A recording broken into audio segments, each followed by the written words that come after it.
Hello everyone. So আজকে আমি তোমাদের সাথে শেয়ার করব বাটার চিকেন হান্ডির রেসিপি। তো চলো দেখা যাক এটা আমি কিভাবে করছি। তো প্রথমে চিকেনের মধ্যে নুন, তেল আর কাশ্মীরি লঙ্কার গুঁড়ো মিক্স করতে হবে। তারপর ফ্যাটানো টক দই লাগবে, টমেটো পিউরি, পেঁয়াজ বাটা আর এখানে রসুন আর আদাটাকে গ্রেট করে নেব, সাথে দুটো কাঁচা লঙ্কা, ফ্রেশ ক্রিম আর বাটার। আর মশলাগুলো আমি পরে বলে দেবো কী কী লাগবে। তারপর এখানে কড়াইতে পরিমাণ মতো তেল দিয়ে চিকেনটাকে 1 ঘন্টা ম্যারিনেট করে রাখার পর তেলের মধ্যে সেই চিকেনটাকে কিন্তু দিয়ে দিতে হবে। তারপর এই চিকেনটাকে ভালো করে টাইম ওয়াইজ তোমরা ভেজে নেবে, যতক্ষণ তোমাদের মনে হবে যে চিকেনটা ভাজা ভাজা হচ্ছে ততক্ষণই তোমরা ভেজে নেবে।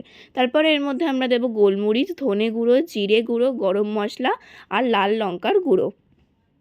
এই সমস্ত কটা গুঁড়ো দেওয়ার পর তারপর এটাকে ভালো করে আমরা মিক্স করে নেব।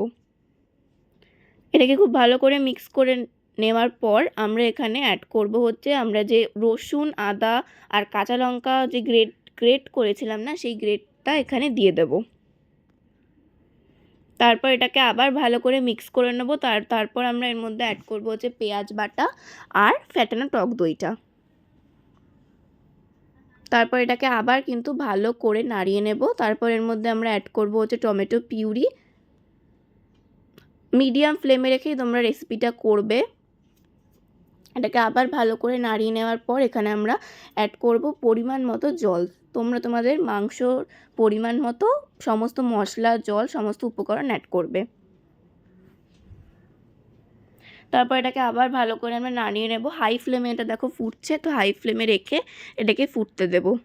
তারপর এর মধ্যে আমরা অ্যাড করব পরিমাণ মতো বাটার আর fresh cream. Fresh cream add করার পর এটাকে আবার কিন্তু ভালো করে নাড়িয়ে নিতে হবে।